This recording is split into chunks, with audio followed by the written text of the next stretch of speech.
I want to move to something you guys have been covering, the whole big, beautiful bill that's passed the House now. Sure. From your reporting, I listen to all the Sunday shows because of my addiction.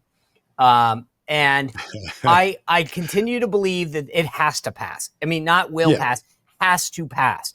The Republicans need this. The president needs this. But I am concerned about when I heard Rand Paul, Rick Scott, Ron Johnson all talk about spending and debt issues. Where do you guys, from your reporting, see the status of this bill? That's a really great question. Right now, the Senate is about 2 votes short to pass it through, even if J.D. Vance were to preside and become an extra vote. I think the more likely scenario is that they look for some tool that doesn't make the House and Senate have to make a lot more cuts, but that gives the president the ability unilaterally to impose some savings. And so there's a story up on our site today. There's language floating around Capitol Hill. It started about 2 weeks ago. It actually started with a couple of conversations on my show, and then it just kept going. But, a president, even if he delivers a bridge, let's say the bridge is funded for $1 billion and he gets it done at $800 million, he can't return that $200 million back to the Treasury. He has to go through a rescission vote, which is the silliest thing in the world. If you deliver what Congress wants, but you got a better price for it, shouldn't the American taxpayers just get their money back? There is language floating around to empower a president not to have to take 1,000 rescission votes to give money back, because, as you know, Congress often doesn't like giving money back. But to say, well, President, if you certify you did what Congress did and you delivered exactly what Congress did, you did it for less money, send it back. You could save hundreds of billions of dollars a year doing that with the president without having to take all those painful congressional votes. I think a novel idea like that or something like it could be the sort of thing that says, all right, we have a path for cutting spending, but we're going to get the president's agenda done. And we're going to trust President Trump to cut, and take us off the hook. Because the truth of the matter is, most Republicans in Congress don't want to take hard votes to cut the size of the deficit the way it needs to be for the future of America. But Donald Trump will have no problem cutting it. And I think if you give him a tool or two, Congress can always reverse something if they don't like it. But it changes the dynamic from Congress has to accept the money back to Donald Trump can send it. And if Congress wants to send it back, they have to take that vote. I think something like that could be a game changer in this final 8-week rush to get this done by July 4th. The House basically, you had Speaker Johnson go over to the Senate conference meeting and say, guys, this was like, honestly, like I got this thing through by the skin of my teeth. So please don't make a ton of changes to it. And then Trump goes out and says to the Senate, quote, make the changes they want, right? That's Donald Trump. And exactly. Yeah. I was like, I got PTSD flashback to healthcare. But so let's just walk through the process. The House sent it to the Senate. They're going to make changes because you've got spending concerns on one side from likes of Ron Johnson and Rand Paul and Rick Scott. Then you've got Olympia Snowe and Lisa Murkowski that want less cuts. So if the Senate tweaks it, sends it back to the House, I mean, I just feel like we're going to be playing a game of ping pong, and they need to get this done. Yeah. Or do you see it like this language that you're talking about, it being the panacea, where they say, hey, we'll tweak it a little, but we're going to give the president this tool as sort of maybe the compromise? Yeah. One possibility is, listen, if they break up the bill in the Senate, then it's got to go back to the House. If they pass a similar version, but with amendments, it goes to a conference committee where the wheeling and dealing occurs in the back room with smoke coming up the chimney at 2 a.m. I think that's a more likely scenario, that getting to a conference committee will be a better solution, because then you could do the wheeling, dealing in the background. And then something like this notion that empowering the president to do empowerment to do rescission without having to go to Congress for each expenditure could become a game changer behind the scenes. You can say, and we're going to trust Trump to do it. Let's try it for a couple of years. If not, we'll cut more ourselves. But I think the real question is, do they make enough changes to the bill that it has to go back to the House, or do they substantially pass a bill and then try to get it in the conference committee where real wheeling and dealing with 6 or 8 powerful people from the 2 chambers gets the job done? I don't think we know the path yet. I think if Ron Johnson has his way and Rand Paul has his way, and I assume Mike Lee might be one of those 2, I'm trying to reach him today, you may see the bill break up. Then it's a game of ping pong for quite some time, and will be just like 2017 again. Remember, the President Trump didn't have his first real major legislative victory in 2017 until the tax cuts at the very end of the year. And I think Donald Trump wants to avoid that. He wants to enact the agenda and then worry about the cuts afterwards. So we'll see which side wins. It's either a game of ping pong or backroom dealing, one of those two options. I do think, though, that to your previous comment about them, most guys not liking to do tough things, I am one of these people. I share Rand Paul's concern about the debt. I feel like I do too. And this is the problem, is that there's not an incentive because it's not like you ever get good press by how much you cut, or even making like a lot of these Doge things that are common sense. It's like, hey, there's 5 organizations that are doing the same thing. Let's eliminate 4 of the 5. And everyone goes, oh, they're massive cuts. Yeah. I have a theory. I actually think that if more Republicans actually jumped into the breach and started cutting things, they'd actually get public affirmation. They'd actually win political support. I remember 40 years ago when Bill Proxmire would put out the Golden Fleece Award, and people would read that and laugh at it because they appreciated some guy saying, you're watching out for my money. I actually think Republicans are just too cowardly to try it in a large enough fashion. I think if they step into the void, I think most Americans would celebrate saving unnecessary spending and putting it back into the till and realizing it. Maybe my great-grandchildren won't have as big a debt as we have today. I think there's a greater political reward than Republicans have allowed themselves to accept or even test. And I think that that's a failure. But I do think, someone like Ron Johnson, he's going to hold the line for a while. He's going to shake this up a little bit. He's very serious about it. And you just think about the spending addiction we have. At the start of COVID, we were doing about $4.95 trillion a year in spending. Now we're at 7. COVID's gone. Why do we need that extra $2 trillion? We used to live on $5 trillion just fine.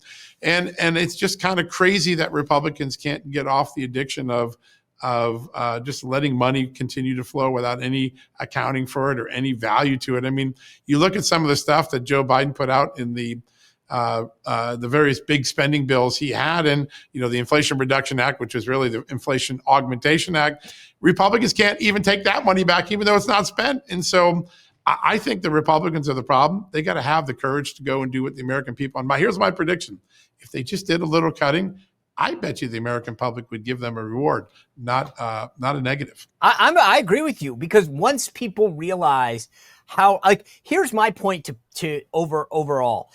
I get it. We live in the greatest country in the world, and it's going to cost us. I want good roads, good bridges. I want a strong national defense. Okay, fine. But don't piss away my money. Don't mock me for sending it to Washington. Treat me with respect. Treat my money with respect. And I agree with you. You will be rewarded for that. And I just don't think enough people see the political reward for leading that fight. And it's not just the cheap stuff. I've said this before, John, and you remember this because of your storied history covering a lot of this. But back in the day, you remember Newt Gingrich used to walk around with an ice bucket. And, he did. And he would tell people, look, this is $95,000 of salaries for people who deliver ice to offices that have ice makers. How stupid is that? But it was a symbol of how ridiculous spending had gotten. And I think this is the problem. On the flip side, right? So I think that this is, again, where the cowardice comes in. I wonder, and I want to hear what your take is are Republicans going to get themselves into the fetal position when it comes to these Democrat attacks on things like cutting Medicaid, which is just eliminating people who shouldn't be on the program, right? So I just don't know that Republicans know how to take a punch. Yeah, listen, they haven't for many, many years. Donald Trump does, but the congressional Republicans seem to have a glass jaw all the time. And that's why Democrats have rolled them for most of the last 2 decades. I mean, Congress has been the most ineffective of the 3 branches of government for most of the last 2 decades. And I think that that's why the deficit got so big so quickly. But you can get rid of a glass chin by shifting some of the burden. Let the president, who gets elected every 4 years, make the hard choices, give him the power to do that. We'll tell him what we want to appropriate. We're not giving up our Article 1 purse string powers. But if Donald Trump can deliver things because he's a CEO and he's got a whole bunch of CEOs in his cabinet more efficiently, then by all means, let's just let him do it. Take the pressure off of us. I think that could be a winning notion. The other thing is, let's think about this.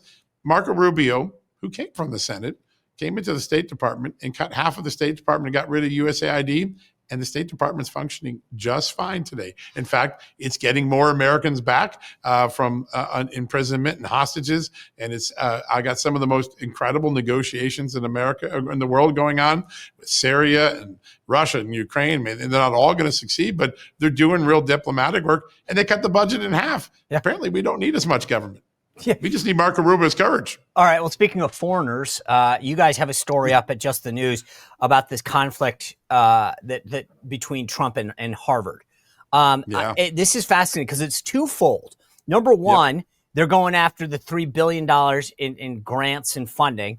And two is they're saying, give us the list of all these foreigners that are coming, because if we're giving all this public money to Harvard, we need to know who's coming in.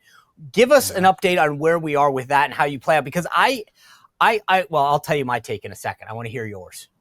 Yeah, listen, I think Donald Trump has a winning hand here. First, he's going to take that $3 billion and give it to trade schools so that the plumbers and the manufacturers and all the people who could be at the heart of the next manufacturing renaissance can get trained today and get into the marketplace for this extraordinary resupply chain that is going on in America right now. So he's got a winning hand that way. That's going to play very well in middle America. But at the end of the day, what Donald Trump is managing to do is show these elitist universities that grew up on our soil, grew up with our tax dollars, grew up with the benefit of our tax exemptions, have become custodians and slaves to foreign powers and to foreign countries like China. And Donald Trump is going to expose that piece by piece, block by block. And I think that that's a really winning issue as well. Wait a second. Harvard's more allegiant to Qatar and Saudi Arabia and China, if those are the countries that they reveal. That's going to hit people real hard. Like, what about Americans? What about the kids who work real hard to try to get into an Ivy League school? They were replaced by some foreigner on a student visa. That is another winning issue. And I think Harvard's got, speaking of glass jaws, Harvard's got a pretty big glass jaw right now. It can sue. It can't win the big public relations war in the court of public opinion. Donald Trump is already winning that one. I think that your way of dissecting this was so spot on, because I always say that there's the policy and the politics, and no one in America is crying tears for an elitist institution with a $54 billion endowment. They're like, oh my God, how's Harvard going to get on? I mean, but I do wonder how. So I think that my take on this is this. On the politics on both, I think he wins. I think on the politics, on the grant side, I think they're going to have a harder problem, because Harvard's going to go to court and say, we won, quote unquote, these grants fair and square. There was a competition to get a grant to study, mice climbing up trees, and we won that. So you can't just take it away because you don't like us. But on the foreign student one, I think that there's absolutely the department can come in and say, these people, you don't get to decide who comes into our country. And so I think he wins on the politics on both, but I think he wins on the substance on the latter. I think that's right. And listen, if he gets 50%, that is still a major victory, given the trajectory of these Ivy League institutions pivoting away from Americans to these foreign allegiances. And I think that even at 50%, it's a major win. And I think even within the grants, I think there can be some great dissection. If you're trying to solve cancer, I think you're right. The courts are going to do that. If you're trying to figure out why certain people wear pink hair, do we really need that in a $37 trillion a deficit? I think even on some of the grants, he can win sort of the golden fleece sort of notion of grants. I think the courts will probably save some of the grants. I think you're right. And I think, but a partial victory for Donald Trump is a large victory for the American people, because these institutions needed to be reined in. They are become all omnipotent and unresponsive to the American people who fund them. I mean, think about it. They get $3 billion a year. There was $3 billion to cut. They get $3 billion a year. That's a lot of money to a single institution. What's it doing for that? What's the American people benefiting from that? Donald Trump that gets back to the point. That gets back to the point of, like, why isn't Congress appropriated this money? At some point, they got to go, hey, like, Trump's out there fighting it, but you guys have a role in this. Cut it. Yeah, listen, the founding fathers wouldn't recognize this Congress. Maybe their worst fears would be that a Congress one day would give up all of its power, give up all of its courage and yield. But I think those members of Congress have to look in the mirror, have to look into the mirror of history and say, we were empowered to do these things. and yet we haven't exercised our power. We keep yielding and we keep failing. And it's only been in the last 20 years where that failure has become so pronounced. And for much of that time, Republicans are in charge. The Mitch McConnells of the world and the Paul Ryans of the world. I remember watching Paul Ryan growing up. I'm going to cut. He didn't cut. And I can go through many others. I don't mean to pick on Paul Ryan, but you can pick on many others. The rhetoric and the action have become a farther gap than any time I can remember. And at some point, someone else has to step into the void. And I think Donald Trump is doing that now. He's pushing Congress to say, let me do the cutting. I got the courage. I'll do it. Yep. No, I agree. I want to get your take on something that is literally your wheelhouse. You guys got a story up on Just the News about Dan Bongino reviewing three unsolved mysteries, right? Important. One, the White House cocaine. I can solve this for you real quick, by the way, Dan. That's right. I think I know whose it was. Two, Me too. Okay, together. Hey, Dan, John Solomon, Sean Spicer just teamed up. We solved that, and we call you. SCOTUS's leak on Roe and the January 6th pipe bomb. But this is literally John Solomon's wheelhouse, because this is what you built your career on, investigative reporting. But I want to take you back to one that's not there first. Yep, please. The Epstein one. Dan Bongino spent a lot of time talking about this, and then the other day he was out there saying, hey, look, I reviewed the evidence. Epstein killed himself. And I want to ask it to you this way, because I read a lot of stuff online, and I thought to myself, one of the things is, the critique seemed to largely be, but you only read almost like what was in the evidence box, right? Meaning, of course you came to that conclusion. So based on your reporting, on your background as an investigator, is there more to this, or should we finally just accept that Jeffrey Epstein killed himself? I'd like to see one last batch of documents, which Kash Patel located in the Southern District of New York and in the FBI field office in New York. I think Pam Bondi's had those documents for a while. They were found around the time that she did that sort of first release that sort of backfired on her. I'd like to see what's in there before making a final thing. I will say this. I've done what's in the public realm doesn't create a big enough set of proof to suggest he killed himself. Now, earlier in my career, I took a look at a guy named Trenadu, who the government had concluded had killed himself in prison, and we proved that he was murdered. And his brother and Congress worked relentlessly to show a real cover-up. A guy got beaten up and killed in prison. They staged it to look like a suicide. Some of the elements that we found in that case, which was a compelling effort, I was at the Associated Press when we did this, are missing here. Now, it doesn't mean they're not there. They're just not in the public where we can see it. There is one batch of documents that Kash Patel located on Epstein. I think he turned them over to the Justice Department. Hopefully they come out soon. And I think after that, we'll be able to make a more informed decision. I think the greater story isn't whether he killed himself or whether he was murdered. I think it's the way the government went about investigating him the last 20 years. They went about investigating him in a way that would protect powerful people. They didn't ask all the hard questions. And I think when you look at the body of documents that we have there, that's already starting to become apparent. Just like journalists were not curious enough to really challenge Joe Biden, there wasn't enough curiosity. Maybe there was too much politeness. Maybe there was too much politics involved in the Justice Department back in that 06, 07, 08 timeframe.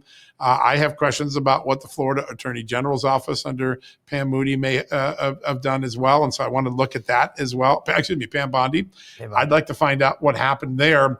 Those are, I think, a more powerful question. I think the government turned a blind eye to far more serious sex trafficking. Yeah, they got the guy, but they didn't hold those accountable who were benefiting from that awful system. That's a much more important question, long time for history. All right, on the other three cases, real quick, is there anything that you see hope for?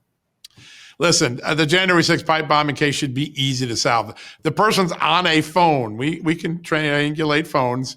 And they originally told Congress that they couldn't find the phone data. We now know they didn't really do that level of work. I think they will solve the January 6th pipe bomb case. And I have a funny feeling it could turn out to be someone that had some relationship to federal law enforcement, maybe a undercover informant. We'll see. Let's wait and see where it comes out. I think the cocaine will be easy to solve. Listen, there's going to be fingerprints. There's going to be camera footage. It's not that hard to solve.